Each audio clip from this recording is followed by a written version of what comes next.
Entonces, estas fórmulas nosotros vamos a ver en los ejercicios del examen. Con toda esta fórmula vamos a trabajar. También vamos a hacerlo con la longitud de onda, que es igual a la velocidad sobre la frecuencia. El periodo, que es igual a 1 sobre la frecuencia. El ciclo es igual a 2pi sobre el periodo. Si reemplazamos el periodo, quedaría 2pi por frecuencia. La fórmula también de que la velocidad es igual a la distancia sobre el tiempo. Todas estas formulitas ya son revisadas, están establecidas en el primer parcial. Bien, voy a proceder a borrar para enseñarles la polarización.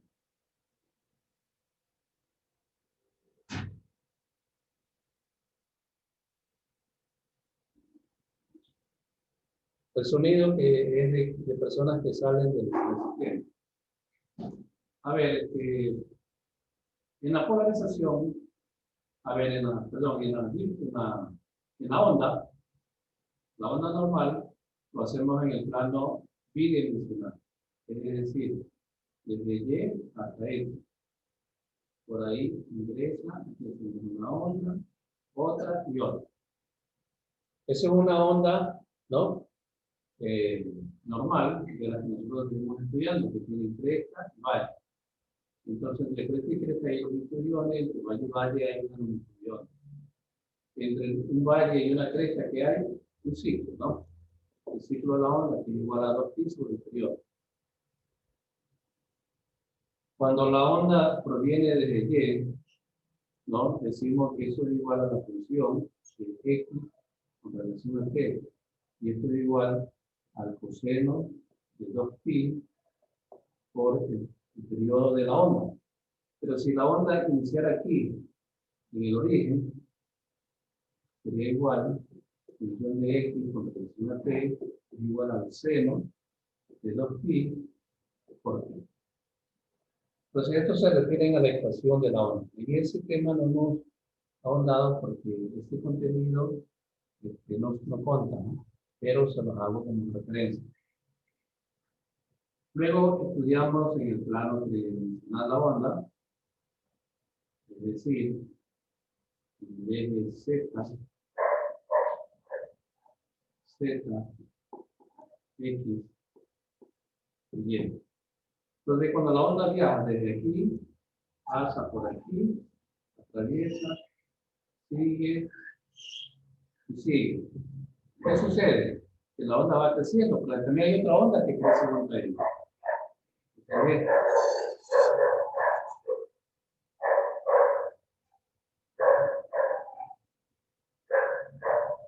¿Ya?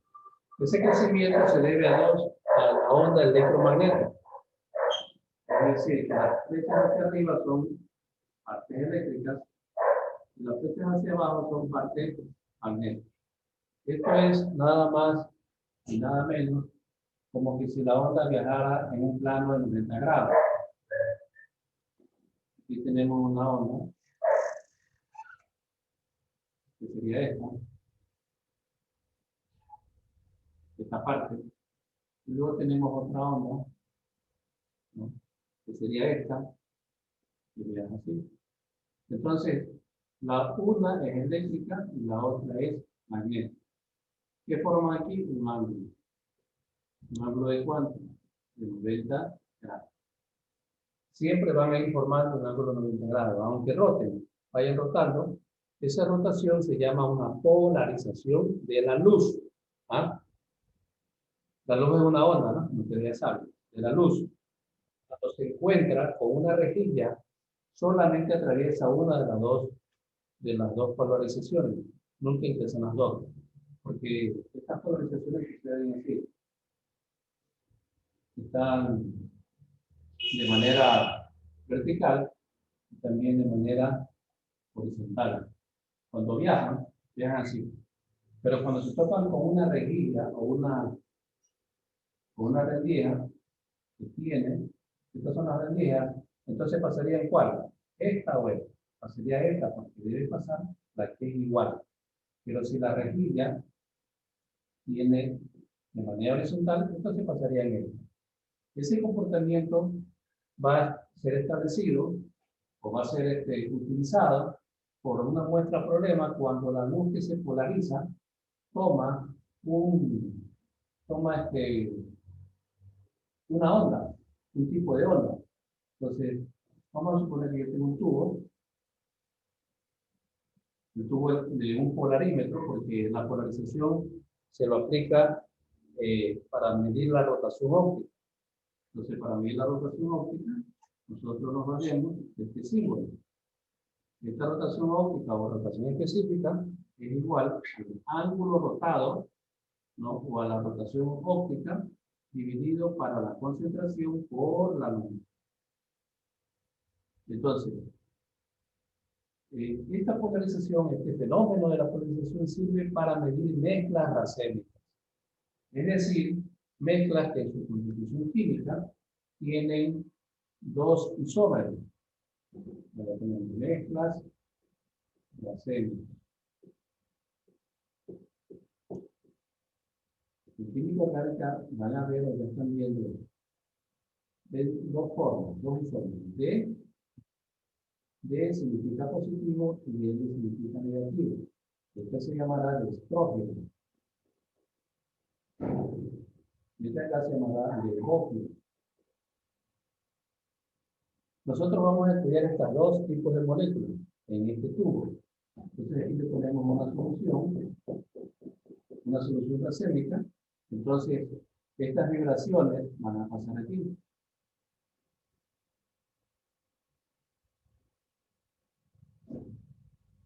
Y se van a topar con las moléculas. Entonces la molécula va a tomar una onda que va a ser reflejada en un polarizador, que a su vez tiene un graduador. Entonces, aquí, este polarizador ingresa. Y ese es el que nosotros lo vemos. Vamos a ver, porque aquí hay un ojo, o sea, una parte ocular donde se instala un ojo, el ojo, y entonces el analista va a ver esta figura, un círculo con una raya intermedia entre los dos. Significa que hay una parte oscura y una parte clara. Cuando hay la parte oscura y la parte clara, me indica que esa es la polarización de la muestra problema. Ahora, la polarización de la muestra problema tiene un indicativo.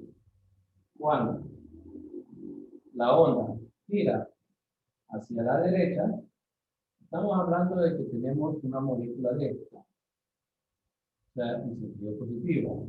Si la onda gira hacia la izquierda, estamos hablando de que tengo yo una molécula negativa, o sea, L.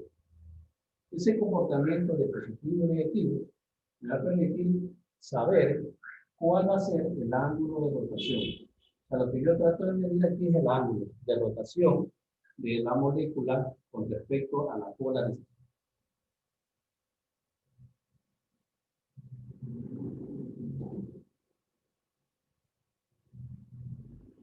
Por lo tanto, esta es la formulita. Rotación óptica es igual al ángulo. Vamos a suponer que yo tengo un ángulo de 5.2 dividido para la concentración. ¿Qué concentración se refiere? Yo voy a medir una sacarosa. Sacarosa. ¿Cuál va a ser la concentración de la sacarosa? 2 gramos de soluto en 10 mililitros de solvente. ¿Cuál es el soluto? El soluto, la sacarosa. ¿Cuál es el solvente? Agua. Y la sacarosa se disuelve en agua. Entonces, 2 para 10, ¿cuánto es igual? A 0.2, creo. Entonces, ese será mi concentración. Mi concentración será 0.2 gramos por mililitro.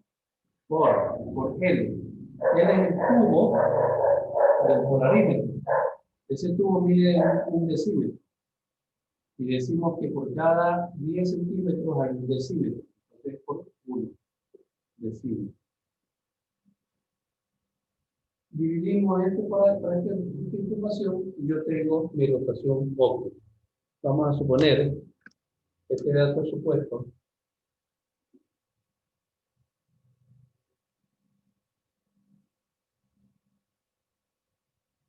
me salió 26. Entonces, mi rotación óptica para este ángulo es igual a 26. ¿26 qué? No tiene unidades. La rotación óptica no tiene unidades. Este sí tiene unidades, el grado. Pero la rotación óptica no tiene. Este problema ustedes lo van a hacer en una asignatura que se llama análisis orgánico. Ahí van a ver este proceso, van a ver varios procesos de esto. Pero les adelanto. Bien, vamos a ver los videos que les ofrecí. Vamos a ver la construcción de un polarímetro o el diseño de un polarímetro y luego vamos a ver un video, dos videos en inglés. Uno en inglés y otro en español, de la preparación de una sustancia. Vamos a ver.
Les comparto el video de polarímetro, partes del polarímetro.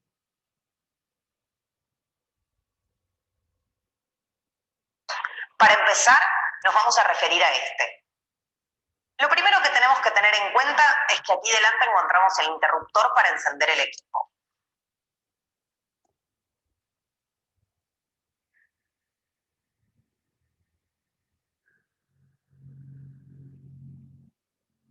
Hola, en la cátedra contamos con dos modelos de polarímetros. Para empezar, nos vamos a referir a este.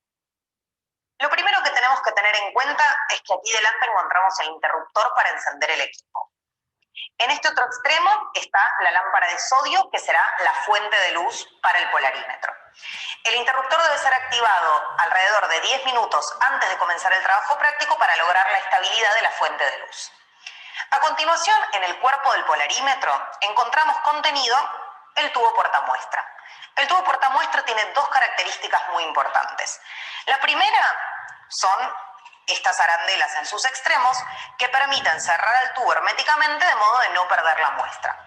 Y la segunda es la presencia de esta oliva, que permite que en el caso de que quede una burbuja de aire, la burbuja se aloje en esta zona del tubo y de esa manera no impida la correcta lectura del ángulo de rotación. Entonces, el tubo portamuestra se coloca aquí, con la oliva hacia arriba, y debe cerrarse esta tapita de modo de evitar que haya otras fuentes de luz que lleguen al tubo portamuestra. En el frente del equipo vamos a encontrar el ocular, un corrector de foco, la escala graduada con un vernier adosado, y acá un dato interesante. Al costado del ocular van a encontrar dos lupas que van a permitir aumentar el tamaño de los números de la escala para una mejor lectura. La rueda que está aquí debajo permite simplemente mover la escala principal para poder determinar la lectura del ángulo rotado de la luz polarizada. En este tipo de equipos, la fuente de luz está separada del cuerpo principal del polarímetro. Y puede ser una lámpara de filamento, como esta, o bien una lámpara de sodio, como esta que tenemos acá, dependiendo que en la construcción del equipo se haya incluido o no un filtro monocromador. En el cuerpo principal del polarímetro vamos a encontrar contenido al tubo portamuestra. Nuevamente, una vez colocado, debemos taparlo para evitar que impacte en el tubo luz de otra fuente que no sea la que vimos hace un rato. En el frente del polarímetro vamos a encontrar la escala principal, que tiene adosado un vernier, el ocular y en el extremo del ocular una argolla que puede ser girada para la puesta a cero del equipo.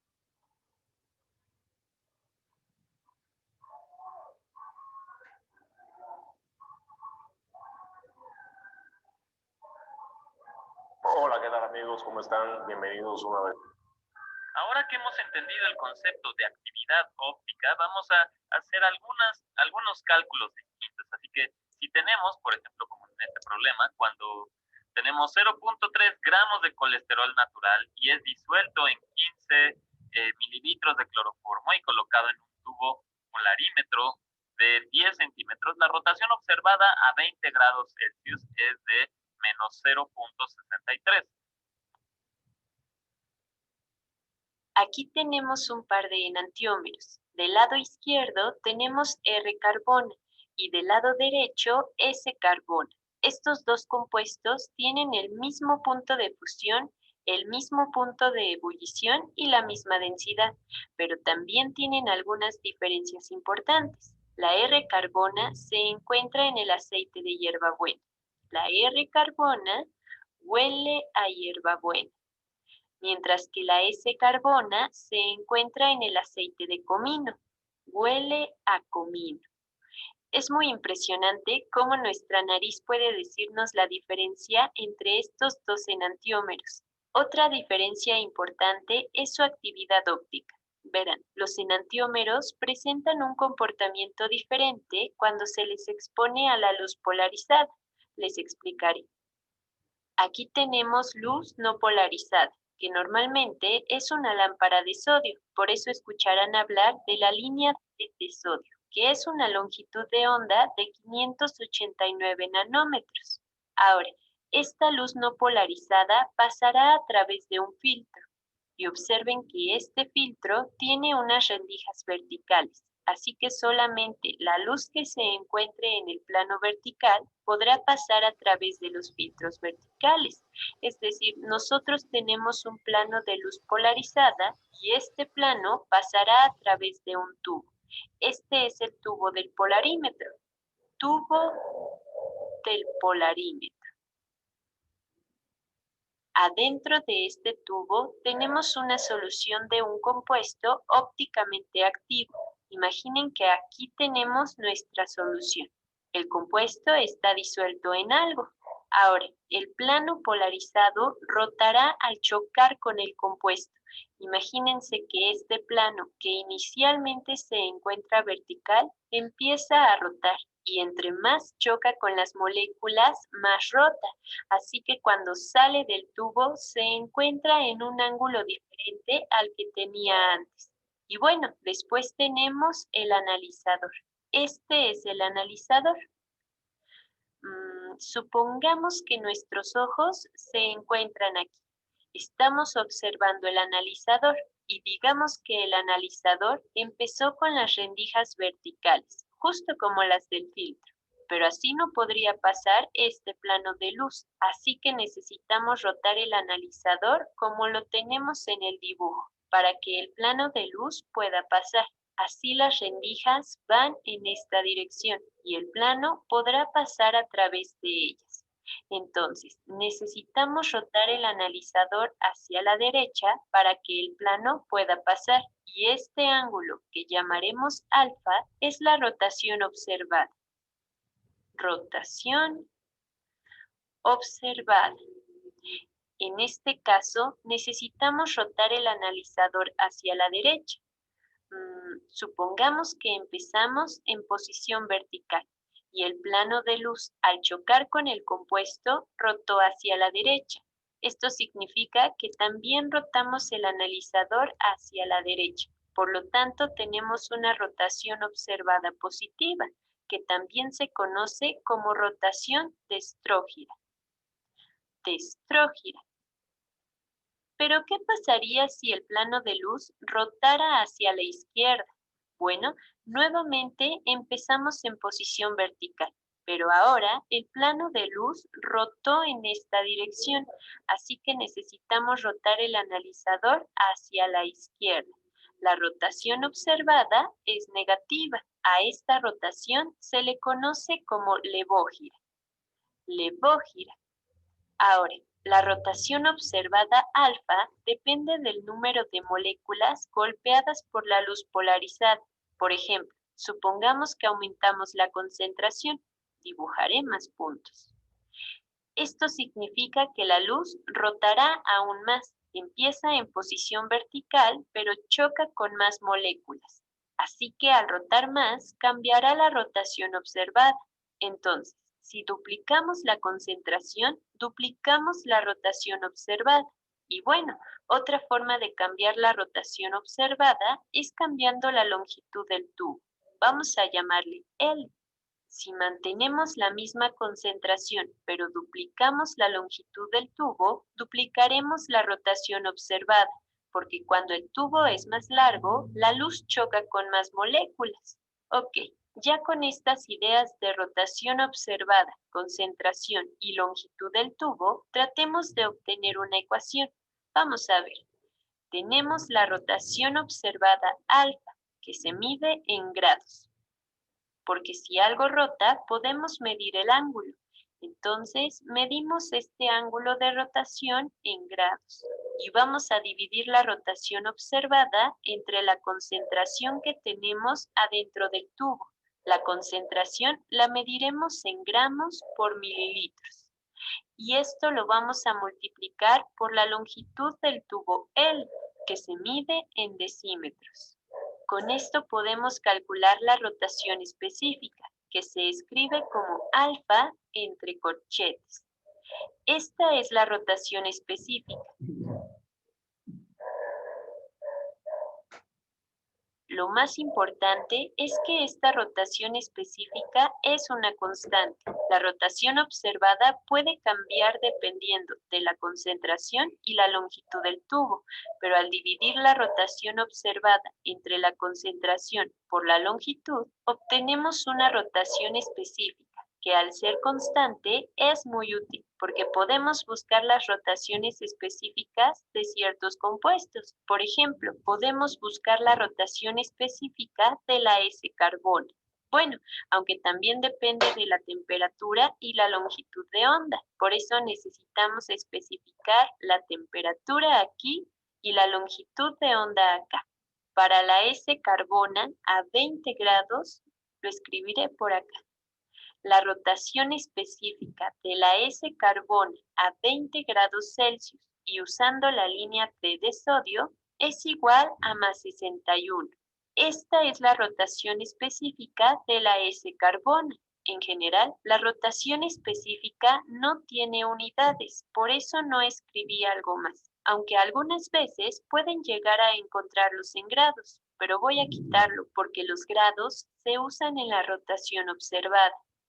Así es como verán la rotación específica. Ya vimos que la S-carbona tiene una rotación específica de más 61. Entonces, este enantiómero es destrógiro, porque tenemos una rotación positiva. Por eso tenemos este signo positivo.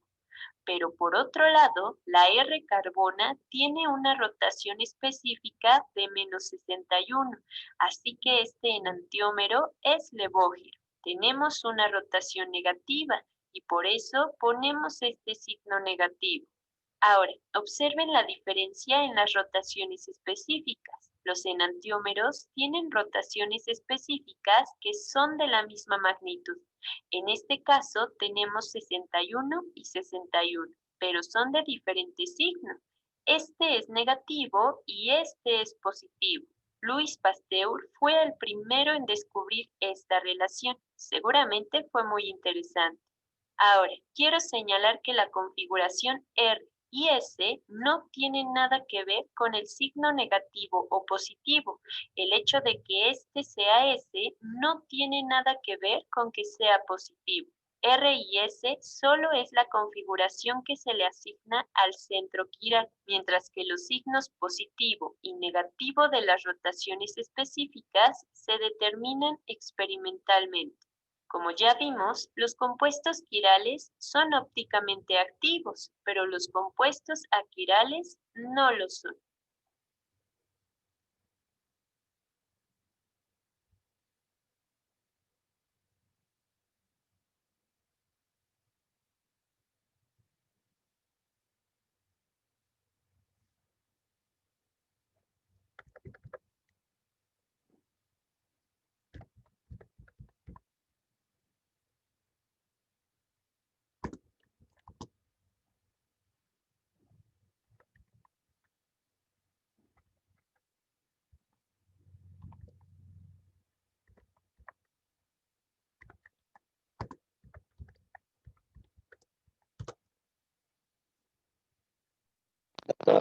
Entonces, la consecuencia es que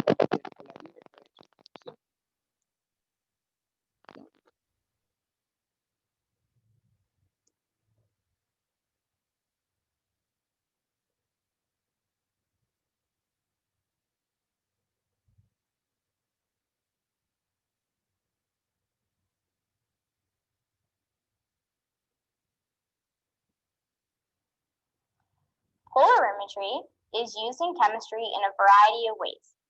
The primary use is to determine the angle of rotation of an optically active substance using polarized light. The polarized light will either shift clockwise or counterclockwise, and the amount it shifts will determine the angle of rotation. Test prove the polarimeter machine. This can be seen in the following equation.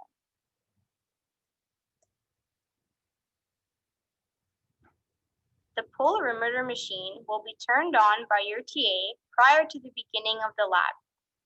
Prepare your solution with your unknown substance and note its concentration. To prepare the solution using your unknown substance,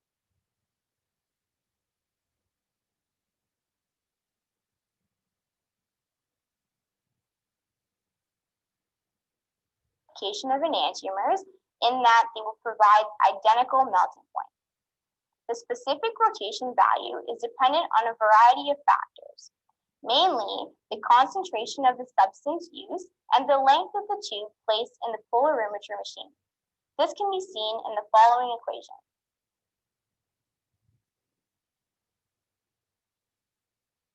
The polarimeter machine will be turned on by your TA prior to the beginning of the lab.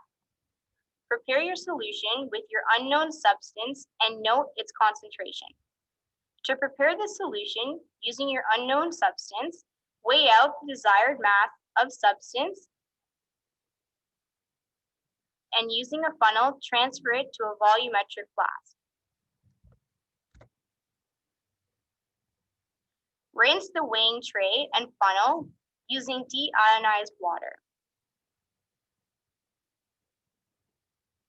Using deionized water, fill the volumetric flask to its midpoint. Fill the volumetric flask to the line with a glass pipette.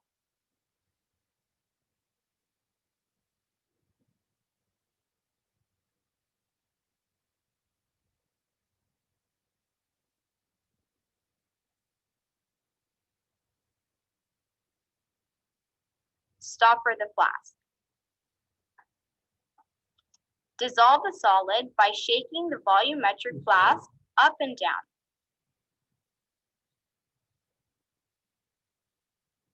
Next, ensure that the polarimeter sample holder is clean. Note that there are 3 sections to the polarimeter sample holder: the silver cap, the black washer, and a clear lens.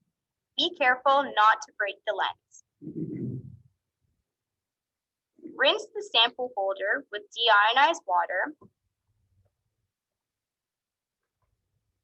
and then empty into a waste beaker.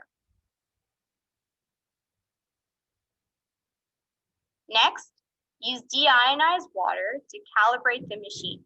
To do this, fill the sample holder to the top with deionized water and ensure no bubbles are present.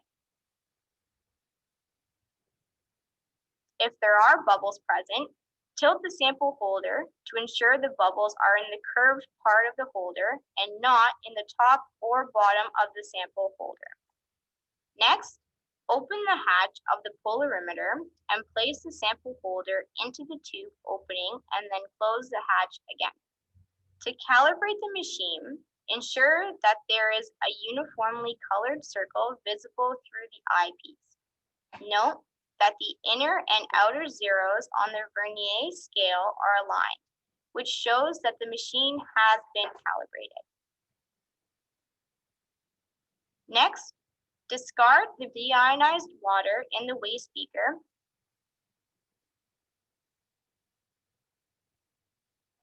and fill the sample holder with your prepared solution. Ensure minimal bubbles are present, or if they are present in the curved portion of the sample holder as shown previously.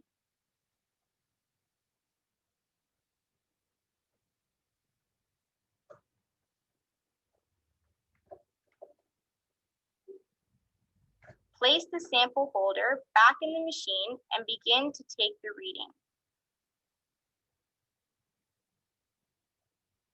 You should observe a half dark circle on the left and a half dark circle on the right when you rotate the dial in opposite directions. Adjust the dial so that one full circle is seen. Now you can read the observed degree of rotation using the numbers on the outer dials. The outer scale is the whole number for the observed rotation reading, and the inner scale is the decimal point for the observed rotation reading. To make the reading, note where the 0 on the inner scale meets up with the numbers on the outer scale. In this example, the whole number is 1. To note the decimal, see where a line in the inner scale matches up with the line on the outer scale. In this example, the decimal number is 1. Therefore, for this sample, the reading is 1.1. If you take your reading on the left side of the machine and the 0 on the inner scale is above the 0 on the outer scale, this means you have a sugar that has a negative degree of rotation. If you take your reading on the right side of the machine and the 0 on the inner scale is below the 0 on the outer scale, this also means that you have a sugar that has a negative degree of rotation. To complete this reading, take the number you obtain and subtract it from 180 degrees.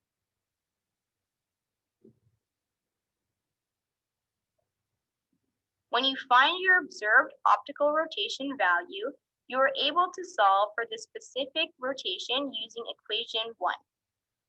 Divide this observed optical rotation value by the concentration of your solution and the length of the tube. This final optical rotation reading can be used and compared to known literature values to determine what the compound at hand is.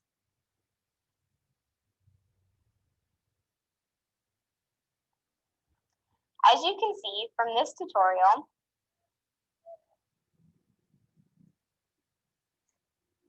today we're going to be learning how to use our polarimeter. First thing we need to do is, of course, turn it on. In the back portion, we have a sodium lamp.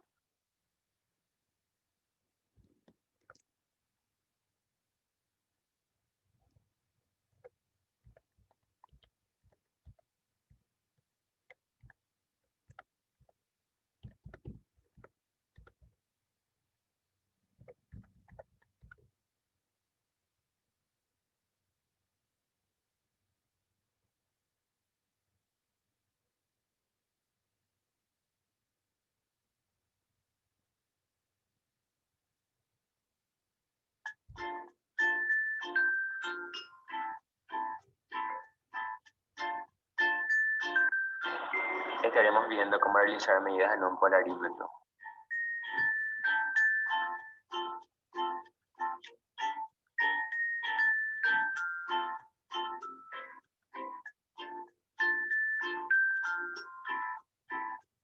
Inicialmente se introduce la muestra en un tubo limpio hasta llenarlo.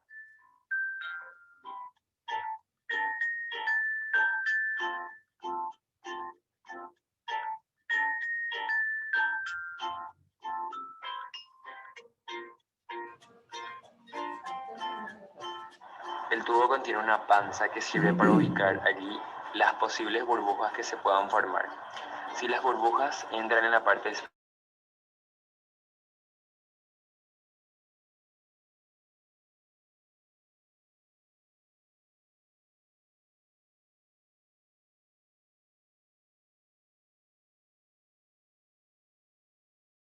Profesor, no se escucha. Sí, no se escucha.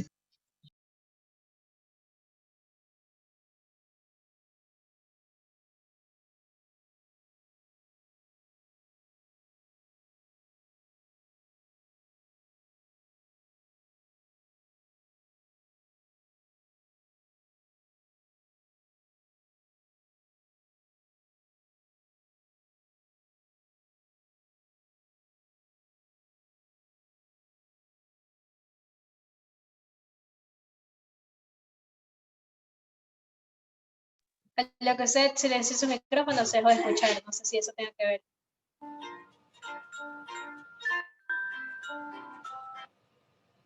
estaremos viendo. Vamos a ver otro video que habla sobre esta práctica.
light and to turn it into the polarized light. Then we have the body of a polarimeter in which polarimetric tube, and notice should be 0. To take a solution of glucose of that black line. Now, slowly, that means, and that is going to be our first.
Este segundo.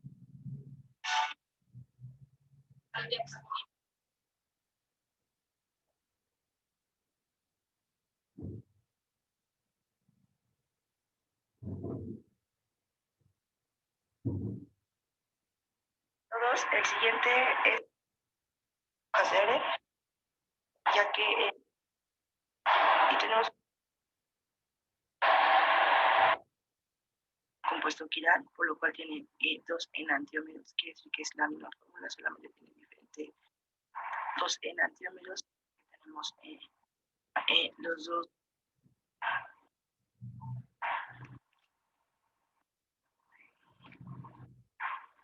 uno que obtuvimos la celda que utilizamos rotación ópticamente, una corrección que polarizó. Bueno, pues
So for polarimetry, you first need to prepare your sample to the volumetric flask.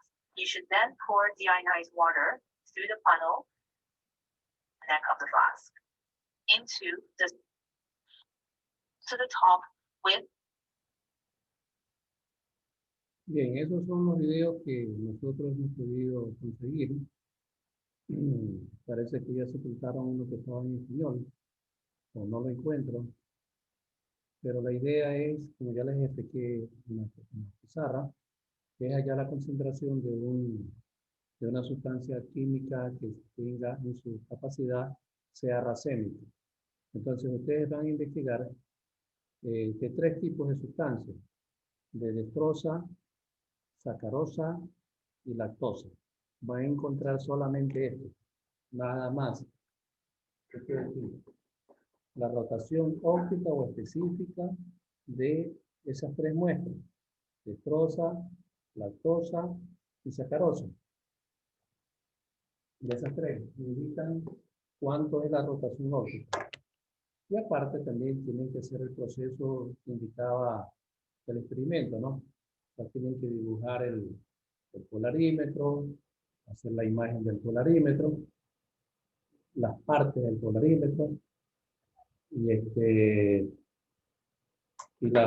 proceso de este proceso que está aquí, el proceso matemático, también hay que hacerlo.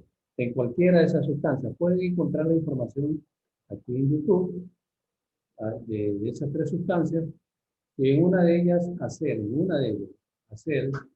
este cálculo que está aquí. Y nada más, ese es el proceso de la práctica.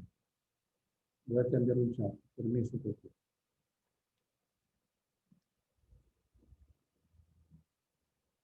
Profesor, disculpe, ¿para cuándo es eso? Profesor, ¿para cuándo es? Para el día 20.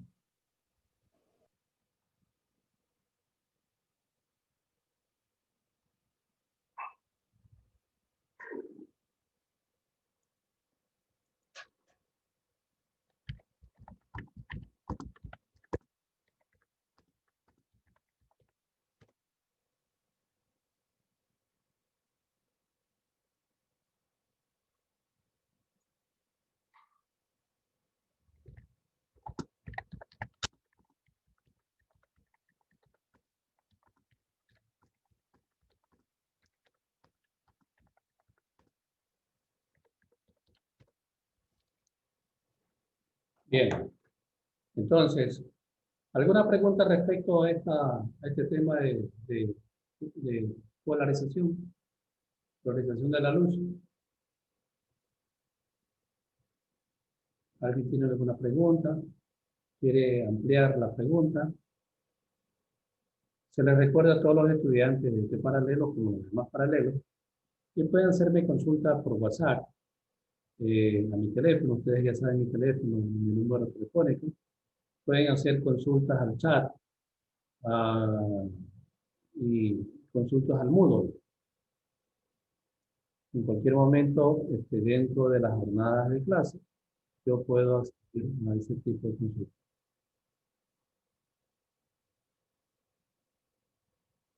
En esta semana voy a proceder a terminar de calificar todas las tareas que han sido reenviadas porque han estado defectuosas para que ustedes tengan su nota, por lo menos de las tareas que han quedado rezagadas. Porque de esta última tarea ya quedaría para el día 20. Como ustedes ya nos veríamos el día jueves, nos veríamos, ¿verdad? En el examen, ya ahí tendrían su calificación global de gestión informativa, tanto de teoría como de práctica.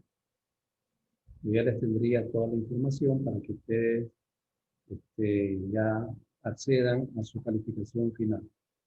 El día del examen nosotros vamos a tomar 3 tipos de preguntas en física, tanto de teoría como de práctica, porque son 2 exámenes. Un examen de teoría y un examen de práctica. En ambos se van a tomar 3 tipos de problemas. Un problema de opciones múltiples, otro de verdadero y falso, y por último otro de emparejamiento. Las opciones múltiples están regularmente constituidas por problemas. Ahí se van a hacer problemas. Verdaderos y falsos son teorías y de emparejamiento también es teoría. La teoría es muy poca, pero más son ejercicios de aplicación que los que hemos visto en clase y de los que ustedes han enviado a la plataforma Moodle. Para eso deberán tener una calculadora, una pluma, su cuaderno al día, información, la información que entregué de las fórmulas. Deben de tener también la imagen de los colores, de la descomposición de los colores, con sus respectivos longitudes de onda y frecuencia para que puedan comparar. En el examen, como vengo diciendo el otro paralelo, a los demás paralelos, deben de guardar la seriedad del asunto del examen. Recuerden que cuando ustedes van al examen está programado por las autoridades. Ese día se puede dar el examen, excepto cuando el estudiante tiene problemas de calamidad doméstica, que no puede recurrir al examen.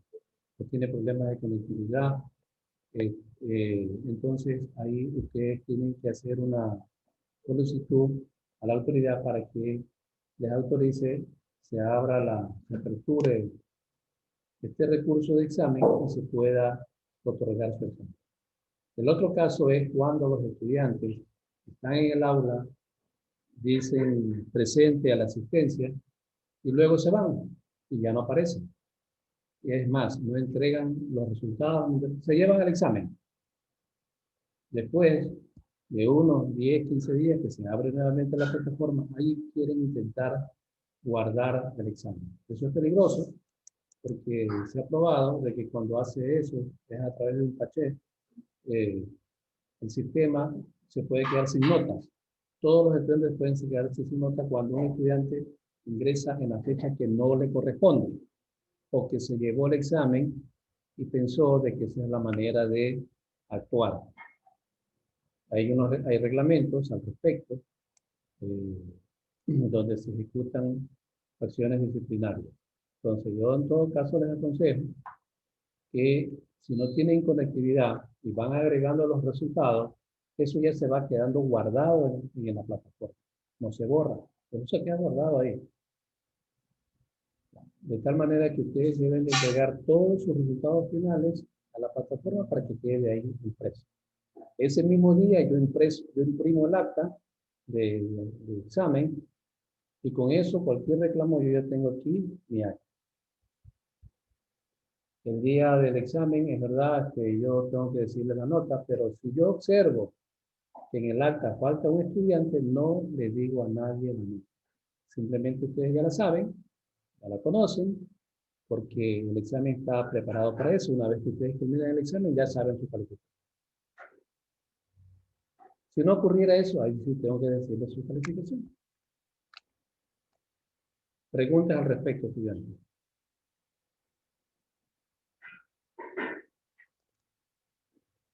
¿Cuáles eran los 3 tipos, profesor, que dijo para la práctica? Lactosa, sacarosa y ¿cuál otro?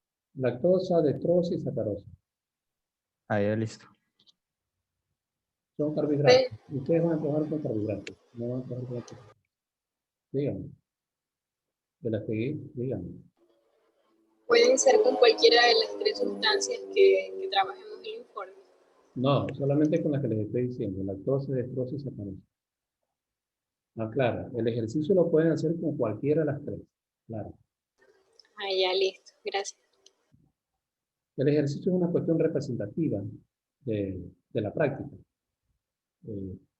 En la vía normal, cuando estábamos en la vía normal, sí, los estudiantes sí hacían de las tres sustancias, hacían los 3 cálculos matemáticos, pero en esta oportunidad solamente un solo cálculo para una sola muestra. Esta práctica la van a ver en la materia de análisis orgánico y en incremental también van a ver esta práctica. Así que estudiantes, si no hay ninguna otra novedad, no tienen ninguna otra pregunta, yo me voy a despedir de ustedes y hasta el día del examen, recuerden si hay alguna pregunta. Profesor, Señorita. disculpe, yo le había escrito respecto a algo que me ocurrió en la lección, entonces no sé si me había revisado o me había leído el mensaje. No, solamente una persona le ha leído el examen, porque estaba ocupado hoy día. Ese tema lo debe haber enviado por Office. Solamente Y para dirigirme a usted, o sea, ¿por dónde? ¿Le escribo el correo? no, al Office mismo, al correo Office. Listo, ya, gracias. Sí, ya, señorita.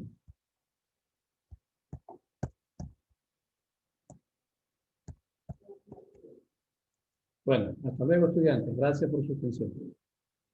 Chao, profe, gracias. Gracias, profe. Chao, profe, gracias.